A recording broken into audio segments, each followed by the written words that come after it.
एक होर नवे दिन की शुरुआत फतेह की सांझ नाल। वाहिगुरू जी का खालसा, वाहिगुरू जी की फतेह। PTC नैटवर्क के उत्ते टर्बन ट्रैवलर की स्पिरिचुअल जर्नी वेखण वाले सारे दर्शकों को प्यार भरी सत श्री अकाल, जी आयां नूं। स्थान कलकत्ता, सवेर के 6 बजे। हुण असीं चाले पाण लगे हैं उड़ीसा जाण वास्ते। उड़ीसा यानी कटक ते जगन्नाथपुरी। रस्ते में 2 स्थान होर आंदे ने जिथे कि गुरु नानक देव जी गए सीगे।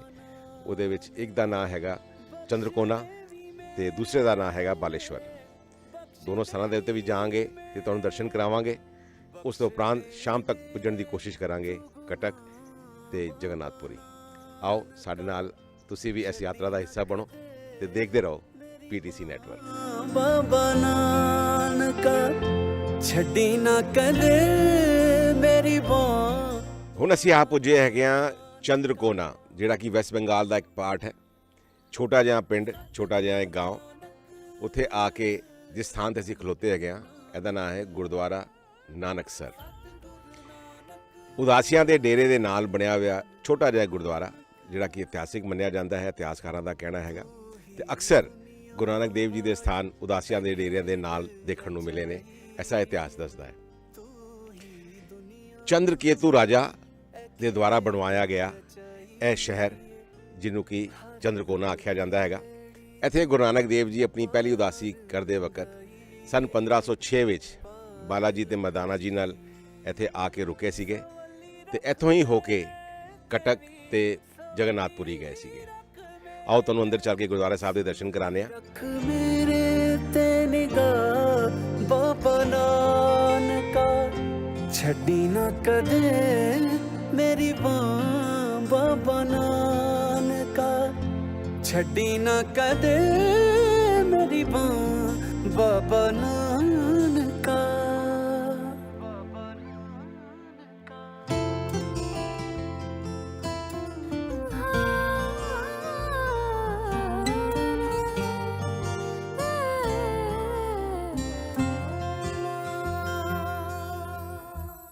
वसदा बाणी विच तेरी अनहद नाद बाबा।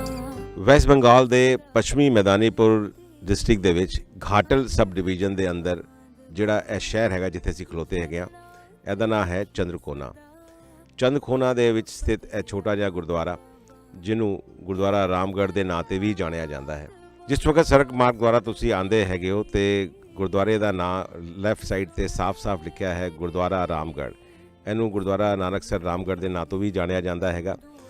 सड़क तो थोड़ा ही अंदर जाके एक पिंड विच बनया हुआ है गुरुद्वारा, जिहदा कि रख रखाव इत्थे दी कमेटी है खड़गपुर गुरुद्वारे की, वो देखती है। इत्थे दे जिहड़े जत्थेदार जी ने, जत्थेदार सतनाम सिंह जी, आओ उन्हां कोलों इस गुरुद्वारे का विस्तृत इतिहास जानने की कोशिश करने हैं। ਇਹ ਗੁਰਦੁਆਰਾ ਨਾਨਕਸਰ ਚੰਦਰਕੋਨਾ ਟਾਊਨ, ਜ਼ਿਲ੍ਹਾ ਮਿਥਨਾਪੁਰ, ਵੈਸਟ ਬੰਗਾਲ ਦੇ ਅੰਦਰ ਹੈ। ਗੁਰੂ ਨਾਨਕ ਸਾਹਿਬ ਜੀ ਮਹਾਰਾਜ ਜੀ ਨੇ ਆਪਣੇ ਜੀਵਨ ਦੇ ਵਿੱਚ 4 ਯਾਤਰਾ ਕੀਤੀਆਂ। ਪਹਿਲੀ ਯਾਤਰਾ ਸਮੇਂ ਇਸ ਅਸਥਾਨ ਤੇ ਚਰਨ ਪਾਏ, ਨਾਲ ਭਾਈ ਬਾਲਾ ਜੀ, ਨਾਲ ਭਾਈ ਮਰਦਾਨਾ ਜੀ ਸਨ। 1510 ਜੂਨ ਦੇ ਮਹੀਨੇ ਇਸ ਸਥਾਨ ਤੇ ਚਰਨ ਪਾਏ। ਪਹਿਲੇ ਦਿਨ ਇੱਥੋਂ ਦੇ ਭਾਗੀਰਥ ਜੋਗੀਆਂ ਨੂੰ ਤੇ ਇੱਥੋਂ ਦੇ ਪਿੰਡ ਵਾਸੀਆਂ ਨੂੰ ਕਿਰਪਾ ਕੀਤੀ। ਮਹਾਰਾਜ ਜੀ ਨੇ ਸੱਚੇ ਪਾਤਸ਼ਾਹ ਦੀ ਅਪਾਰ ਕਿਰਪਾ ਦਾ ਸਦਕਾ ਉਪਦੇਸ਼ ਦਿੱਤਾ, ਨਾਮ ਜਪੋ, ਕਿਰਤ ਕਰੋ, ਵੰਡ ਛਕੋ। ਦੂਸਰੇ ਦਿਨ ਇੱਥੋਂ ਦਾ ਰਾਜਾ ਚੰਦਰਕਾਂਤ ਗੁਰੂ ਨਾਨਕ ਦੇਵ ਜੀ ਦੇ ਚਰਨਾਂ ਦੇ ਵਿੱਚ ਆਇਆ, ਬੇਨਤੀ ਕੀਤੀ, ਮਹਾਰਾਜ ਮੇਰੇ ਤੇ ਕਿਰਪਾ ਕਰੋ, ਸੰਸਾਰ ਸਮੁੰਦਰ ਤੋਂ ਤਰਨ ਲਈ ਜੁਗਤ ਦੱਸੋ ਤੇ ਮਹਾਰਾਜ ਇੱਕ ਮੇਰੇ ਗ੍ਰਹਿ ਵਿਖੇ ਕੋਈ ਔਲਾਦ ਨਹੀਂ, ਕਿਰਪਾ ਕਰੋ। ਗੁਰੂ ਨਾਨਕ ਸਾਹਿਬ ਮਹਾਰਾਜ ਜੀ ਨੇ ਰਾਜੇ ਦੀ ਬੇਨਤੀ ਪ੍ਰਵਾਨ ਕੀਤੀ, ਬਚਨ ਕੀਤਾ, ਰਾਜਨ ਤੂੰ ਇੱਥੇ ਇੱਕ ਧਰਮਸ਼ਾਲਾ ਬਣਾ, ਆਏ ਗਏ ਸਾਧੂਆਂ ਦੀ ਸੇਵਾ ਕਰਿਆ ਕਰ, ਆਥਣ ਸਵੇਰ ਭਗਵਾਨ ਦੀ ਕੀਰਤੀ ਕਰਿਆ ਕਰ। ਰਾਜੇ ਨੇ ਗੁਰੂ ਮਹਾਰਾਜ ਦੀ ਬੇਨਤੀ ਮੰਨ ਕੇ इस स्थान ते कुछ समा बाद एक आश्रम बनाया, जिहदा नां रखिया गुरु नानक आश्रम। 500 बिघा जमीन गुरु नानक देव जी के नां ते आश्रम ते लवाई ते नाल भाई बंदे उस समय के अनुसार बंदे रख दिते गए, आए गए दी सेवा करन लई। ਤੇ ਨਾਮ ਜਪਣ ਲਈ। ਕੁਝ ਸਮਾਂ ਪਾ ਕੇ ਜਿਹੜੀ ਪ੍ਰਚਲਿਤ ਸਾਖੀ ਆ, ਰਾਜੇ ਦੇ ਗ੍ਰਹਿ ਵਿਖੇ ਬੇਟੀ ਹੋਈ ਜੋ ਕਿ ਸਾਰਾ ਜੀਵਨ ਬੇਟਿਆਂ ਦੀ ਤਰ੍ਹਾਂ ਰੱਖੀ। ਸੱਚ ਦਾ ਦਿਖਾਵੀਂ ਮੈਨੂੰ ਤੀਸਰੇ ਦਿਨ ਗੁਰੂ ਨਾਨਕ ਸਾਹਿਬ ਜੀ ਮਹਾਰਾਜ ਜੀ ਦੇ ਚਰਨਾਂ ਦੇ ਵਿੱਚ ਖੇਤੀਬਾੜੀ ਕਰਨ ਵਾਲੇ 5 ਭਾਈ ਆਏ। ਗੁੰਟੂ ਬਾਲਾ, ਹੁੰਟੂ ਬਾਲਾ, ਦੱਖਣੀ ਬਾਲਾ, ਤੇਤਲਾ ਬਾਲਾ, ਛੋਟਾ ਬਾਲਾ। ਉਹਨਾਂ ਨੇ ਬੇਨਤੀ ਕੀਤੀ, ਮਹਾਰਾਜ ਸਾਡੇ ਗ੍ਰਹਿ ਵਿਖੇ ਭੋਜਨ ਕਰੋ। ਗੁਰੂ ਨਾਨਕ ਸਾਹਿਬ ਜੀ ਮਹਾਰਾਜ ਨੇ ਉਹਨਾਂ ਦੀ ਬੇਨਤੀ ਮੰਨ ਕੇ ਉਹਨਾਂ ਦੇ ਗ੍ਰਹਿ ਵਿਖੇ ਭੋਜਨ ਕੀਤਾ। ਉਹਨਾਂ ਨੂੰ ਮੂਲ ਮੰਤਰ ਤੇ ਗੁਰਮੰਤਰ ਦਾ ਜਾਪ ਦਿੱਤਾ। ਭਾਈ ਉਹਨਾਂ ਨੇ ਸਾਰਾ ਜੀਵਨ ਮੂਲ ਮੰਤਰ ਦਾ ਜਾਪ ਕੀਤਾ ਤੇ ਅੱਜ ਉਹਨਾਂ ਦੇ ਨਾਂ ਤੇ ਬੜੇ ਬੜੇ 5 ਪਿੰਡ ਤੇ 5 ਅੱਡੋ ਅੱਡ ਮੰਦਰ ਬਣੇ ਹੋਏ ਨੇ ਭਾਈਆਂ ਦੇ। ਚੌਥੇ ਦਿਨ ਗੁਰੂ ਨਾਨਕ ਸਾਹਿਬ ਜੀ ਮਹਾਰਾਜ ਨੇ ਇਸ ਜਗ੍ਹਾ ਨੂੰ ਆਸ਼ੀਰਵਾਦ ਦਿੱਤਾ, ਭਾਈ ਤੁਸੀਂ ਆਪਣਾ ਨੇਮ ਨਾ ਛੱਡਿਓ, ਗੁਰੂ ਭਲੀ ਕਰੇਗਾ। ਜਿਹੜਾ ਵੀ ਕੋਈ ਇੱਥੇ ਮਨੋਕਾਮਨਾ ਲੈ ਕੇ ਆਏਗਾ ਉਹਦੀਆਂ ਮਨੋਕਾਮਨਾ ਪੂਰਨ ਹੋਣਗੀਆਂ। ਇੱਥੇ ਅੱਜ ਵੀ ਪੁਰਾਣੇ ਬੰਗਾਲੀ ਪਹਿਲੀ ਪੌੜੀ ਦਾ ਪਾਠ ਕਰਦੇ ਨੇ ਤੇ ਗੁਰੂ ਨਾਨਕ ਸਾਹਿਬ ਜੀ ਦੇ ਇਸ ਆਸ਼ਰਮ ਨੂੰ, ਗੁਰਦੁਆਰਾ ਸਾਹਿਬ ਨੂੰ ਬੜੇ ਹੀ ਪਿਆਰ ਤੇ ਸਤਿਕਾਰ ਨਾਲ ਮੰਨਦੇ ਨੇ। ਇਸ ਤੋਂ ਬਾਅਦ ਗੁਰੂ ਨਾਨਕ ਦੇਵ ਜੀ ਮਹਾਰਾਜ ਉੜੀਸਾ ਕਟਕ ਨੂੰ ਚਲੇ ਗਏ। ਮਿਥਨਾਪੁਰ ਕੰਟਾਈ ਜਾ ਕੇ 2 ਫਕੀਰਾਂ ਨੂੰ ਉਪਦੇਸ਼ ਦਿੱਤਾ। ਭੱਦਰਕ, ਫਿਰ ਉਸ ਤੋਂ ਉਪਰੰਤ ਕਟਕ ਨਦੀ ਦੇ ਕਿਨਾਰੇ ਕਾਲੀਆਂ ਬੋਧਾਂ ਦਾਤਣ ਸਾਹਿਬ ਗੁਰਦੁਆਰਾ, ਉੱਥੇ ਬੰਗਾਲ ਦੇ ਮਹਾਪ੍ਰਭੂ ਚਤਨ ਦਾਸ ਜੀ ਨੂੰ ਉਪਦੇਸ਼ ਦਿੱਤਾ। ਮਹਾਪ੍ਰਭੂ ਜੀ ਉੱਥੋਂ ਉੱਠ ਕੇ ਬੰਗਾਲ ਵਿੱਚ ਵਿਚਰੇ ਤਾਂ ਬੰਗਾਲੀਆਂ ਨੇ ਕ੍ਰਿਸ਼ਨ ਜੀ ਦਾ ਅਵਤਾਰ ਮੰਨਿਆ। ਉਹਨਾਂ ਦੇ 2 ਭਾਈ ਹੋਰ ਸਨ, ਜੱਗੀ ਤੇ ਮੱਗੀ, ਜਿਹੜੇ ਦਾਤਣਾ ਲੈ ਕੇ ਆਏ ਸਨ। ਇੱਕ ਦਾਤਣ ਕਰਕੇ ਨਿੰਮ ਦੀ ਉੱਥੇ ਗੱਡ ਦਿੱਤੀ, ਨਿੰਮ ਦਾ ਰੁੱਖ ਹੋਇਆ, ਇਸ ਕਰਕੇ ਉਹ ਗੁਰਦੁਆਰੇ ਦਾ ਨਾਂ ਦਾਤਣ ਸਾਹਿਬ ਗੁਰਦੁਆਰਾ ਪਿਆ। ਉਸ ਤੋਂ ਉਪਰੰਤ ਫਿਰ ਗੁਰੂ ਨਾਨਕ ਦੇਵ ਜੀ ਦੇ ਨਾਲ ਭਾਈ ਬਾਲਾ ਜੀ, ਭਾਈ ਮਰਦਾਨਾ ਜੀ ਤੇ ਜੱਗੀ ਤੇ ਮੱਗੀ ਜਗਨਨਾਥਪੁਰੀ ਵਿਖੇ ਗਏ। ਜਾ ਕੇ ਪੰਡਤਾਂ ਨੂੰ ਉਪਦੇਸ਼ ਦਿੱਤਾ, ਆਰਤੀ ਚਾਰਨ ਕੀਤੀ, ਮਰਜ਼ਾਦਾ ਵਿੱਚ ਸੁਧਾਰ ਕਰਾਇਆ।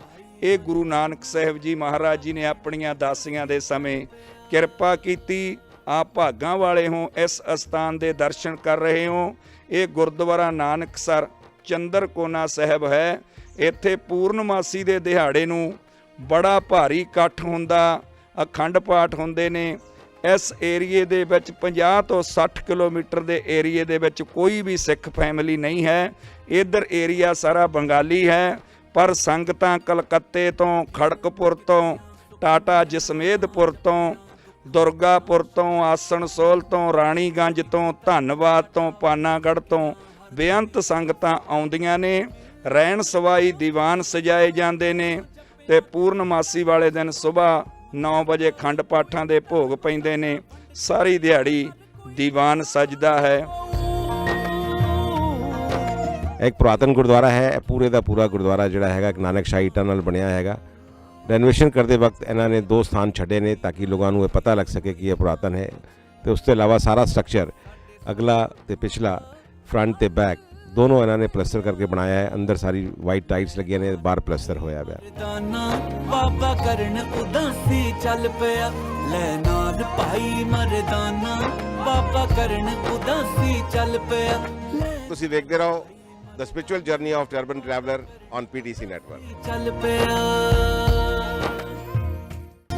ਛੱਡੀ ਨਾ ਕਦੇ ਮੇਰੀ ਬਾਂ ਬਾਬਾ ਨਾਨਕਾ, ਬਖਸ਼ ਦੇਵੀ ਮੇਰੇ, ਬਖਸ਼ ਦੇਵੀ ਮੇਰੇ, ਬਖਸ਼ ਦੇਵੀ ਮੇਰੇ ਤੂੰ ਗੁਨਾਹ ਬਾਬਾ ਨਾਨਕਾ।